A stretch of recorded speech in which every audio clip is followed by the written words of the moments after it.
family Iridium, hope you're doing all right today. Album review time. So a band called Ancient Empire, an album called Preist of Stygia. Now I haven't heard of this band. They weren't formed that long ago, 2014, but this is their 6th album. Yes, 6th album. So they're a heavy metal band, straightforward heavy metal, from San Francisco.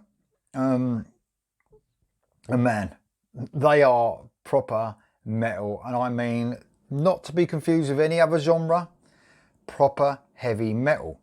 What they do, they may be pulled into the power metal side because lyrically it's fantasy war.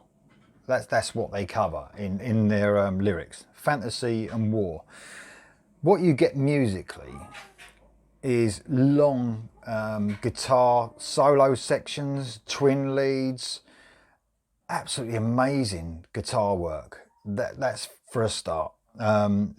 So you've got Joe List, he's on the vocals, guitar and bass. I'm not sure how much vocals he does, I think it's backing vocals, because Rich Pelletier, I think, is the main vocalist. I was trying to look at who's in the band. It's a little bit you know, it's a bit vague sometimes when I was trying to find who's in the band at the moment. But what they have, they use other musicians for live, for when they play live. So you've got Rich Pelletier, like I said, on the vocals. I think he's the main vocalist, and Steve Pelletier on the drums.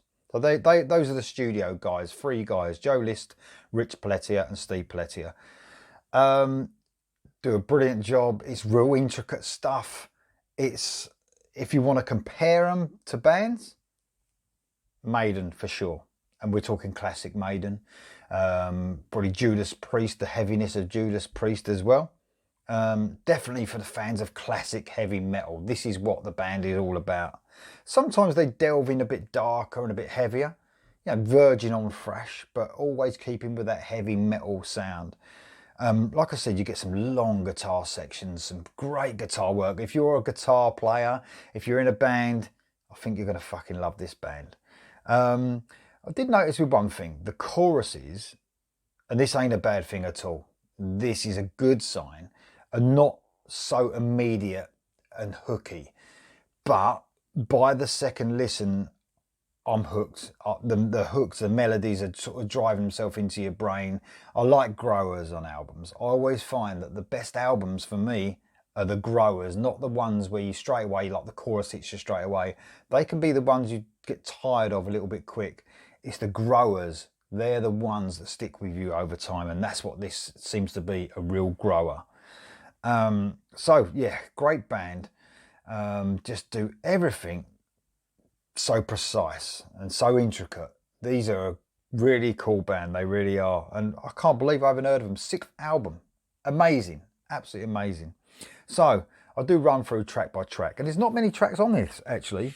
You've only got 8 tracks in total, which is quite a short, it's quite a short album, so you haven't got any real long tracks either, so it comes at you quick and it sort of leaves and you want more, you know. It's one of those. So I think that's what bands are sort of doing now. They're doing, a lot of bands seem to be doing some shorter albums.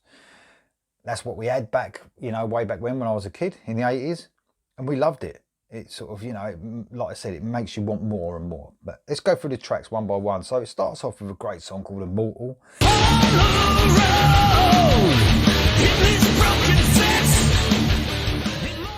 A classic sort of Priest riff kicks this off. Then into a real riff heavy track with some guitar squeals, Zakk Wylde style, you know what I'm saying? Wow, like that. Loads of heavy groove on offer here. Song changes up for a great solo. I mean, man, the soloing on this album is brilliant. Loads of twin lead on this song and throughout the album. Brilliant. So that's the first song, Immortal. Great start for an album. Beyond the North Wind is next. This is where you hear Maiden influence really kick in. I'm hoping the band, if they're watching this, don't mind me mentioning these influences. That's what it sounds like to me, and I want to give you guys an idea of what you're getting with this band. So some Maiden-esque guitar harmonies start off, then again into riff heavy verses. There's some real heavy guitar, but then the intricate melodies as well. We get a long extensive solo here, as Maiden do as well, singing at the beginning, singing at the end. with a real long solo in between with some great guitar work. Great track, Beyond the North Wind. Next up is the title track, Preist of Stygia. They speak of him in whispers, protector of the Black Ring. The pace really kicks up here, but not speed metal. It's a fast song, but not as in speed metal, like, you know, it's not double drum, like really going fast or anything like that. It's just classic heavy metal. A great gallop comes in and out of the track as well. So, it's, you know, when you hit that gallop, it's really cool because it's not all the way through, so it's not all the same. When the gallop hits, it hits you. A nice slower section halfway through as well. It's like the first time the album sort of slows down for a bit of a breather, with a nice little mellow part before going back into the track heavy again. Absolutely great track, Preist of Stygia. Island of the King is next. Twin lead kicks the song off before going into a great heavy chugging track. Almost a half gallop. Very cool rhythm going on here. Another long extensive solo with twin leads in and out.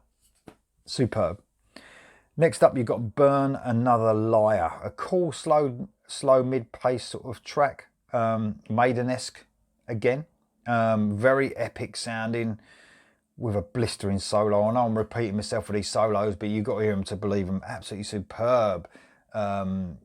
Guitar sort of heroics and technical ability this band have got. So that's a really cool song because it's like perfect for me, that slow to medium paced. Next up we have Nine Worlds. Again, that Maiden influence here with those intricate melodies throughout, mixed with the heavy riffing. They seem to do that really well. Throughout the album, you've got real heavy riffing, almost like I said, thrashy, almost.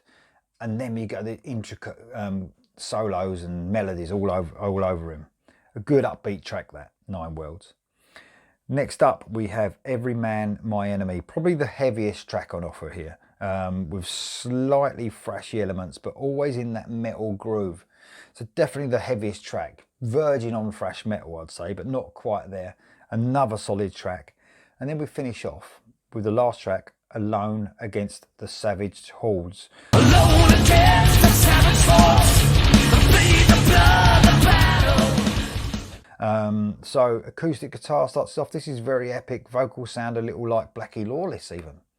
This guy's got a great voice, but on this one, at the beginning especially, slight Blackie Lawless. I love Blackie Lawless's voice.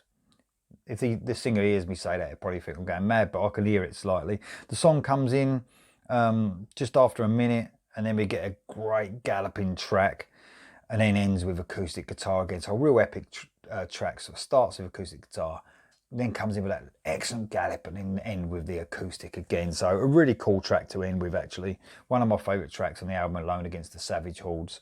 So superb album. This sort of came at me, it sort of come up as a suggestion. So YouTube doing its job. Heard a little tiny bit of it, thought, oh, that sounds good. Just come out, thought I'd listen to it. Really surprised at how good this is, and surprised mainly it's their 6th album. I've never heard of them, but I really recommend this band. I really recommend this album. So this is Ancient Empire, Preist of Stygia. It's available now, I think, across all formats. Highly recommended. See you soon.